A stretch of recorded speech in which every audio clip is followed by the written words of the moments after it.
Ladies and gentlemen, now for official introduction, the fighter fighting out of the blue corner, weighed in at 63.5. He's at 24, stands 5'9".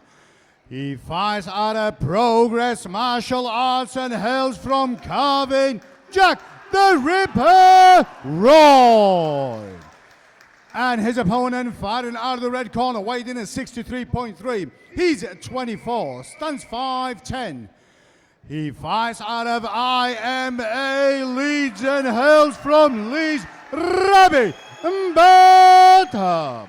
Your referee, Mr. Tony Purcell. Almighty Fighting Championship 42, the first of our A-class bouts. We've got Roy versus Rabbi. Roy in the blue, Rabbi in the red. The referee starts to bring them to the center.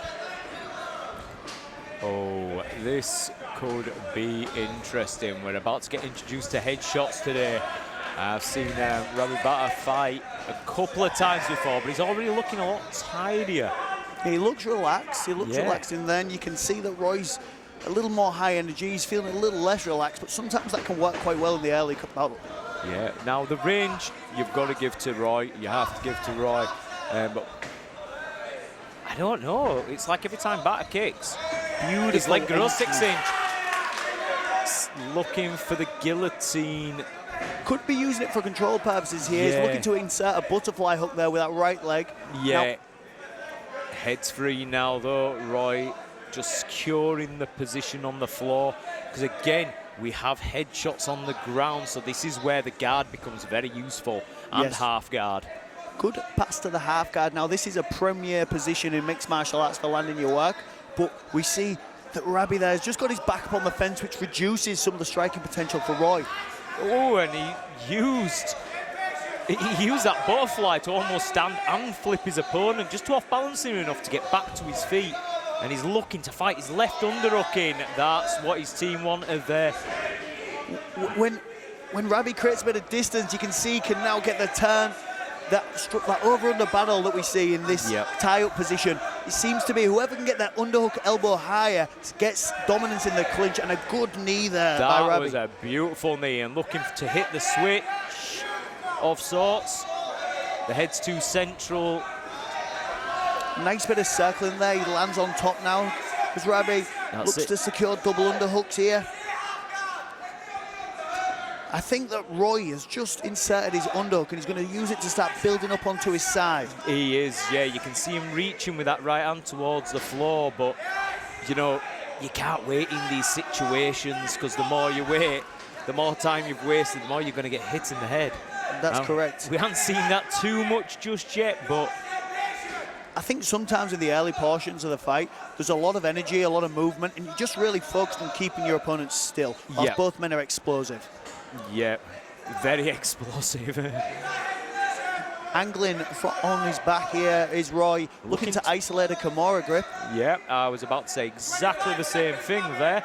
And he looks deep on it, but Mbata's, he's taking a risk by letting go a little bit. Well, you see, with him being compressed into the fence, it can be sometimes really, really hard to pull the arm out from underneath the leg. So maybe that's what Rabbi is banking on.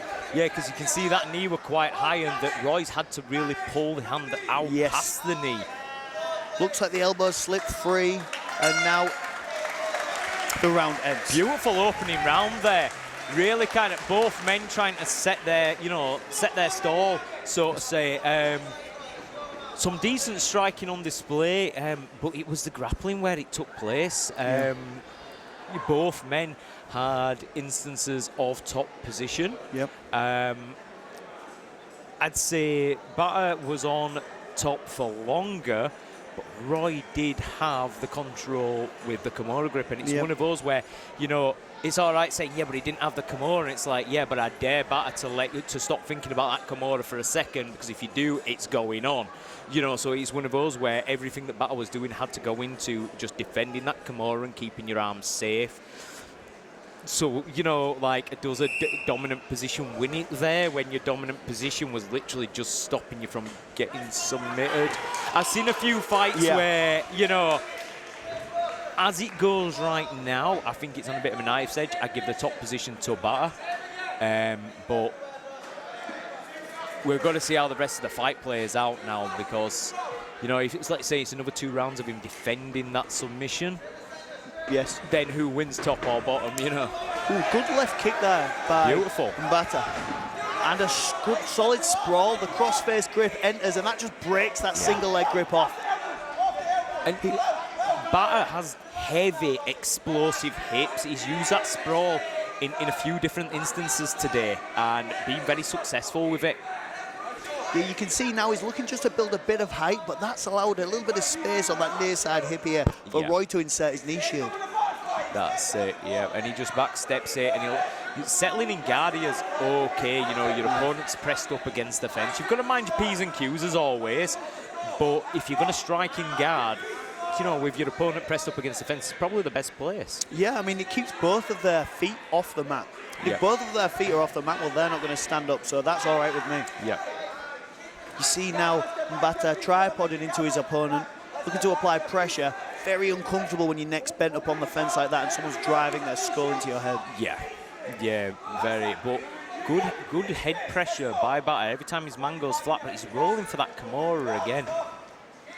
If you're in Roy's position, how are you looking to create space here? Because at the moment it looks like he's not able to. I'm definitely giving up guard, because holding guard, I'm promoting Mbata to stay there and punch me. Big strikes here by Mbata. I'd have been opening my guard, trying to get a knee shield and up the cage, disrupt my opponent's balance, but Mbata's on the back now. He has that wrist grip that allows him to posture and strike. He's got inside position with his right leg, and now he enters a leg ride with cross-body control. This gives him great striking potential if he can maintain posture with his head height.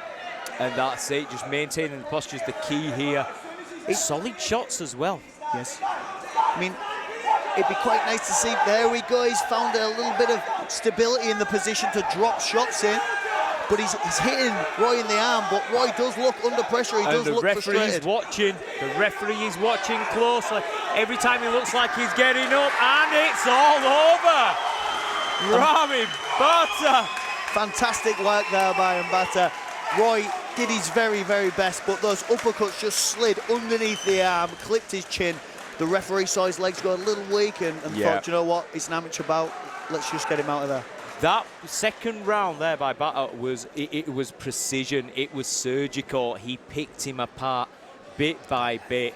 Everything he did, the wrist grip, those shots to the temple. You can't post up and get up if you're protecting your head. Mbata knows this, so make him protect his head. He's got his other wrist covered, you know. Look, every time he gets up, just back down again, and that's tiring. That is tiring. There's nothing more fatiguing than being ridden in this position and consistently mat returned. Oh, it's like hell on earth. Yes. It is hell on earth. I think a little body kick slipped in on the way down before the takedown happened that could have winded him as well, and that would only add to the discomfort. Oh, 100%. But congratulations to your winner. For the official decision, we're going to hand you over to Mr. Saif Khan.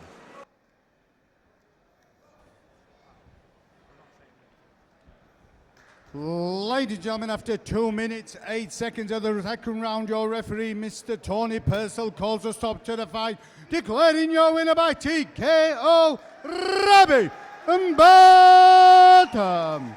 Please show your appreciation for Jack Roy.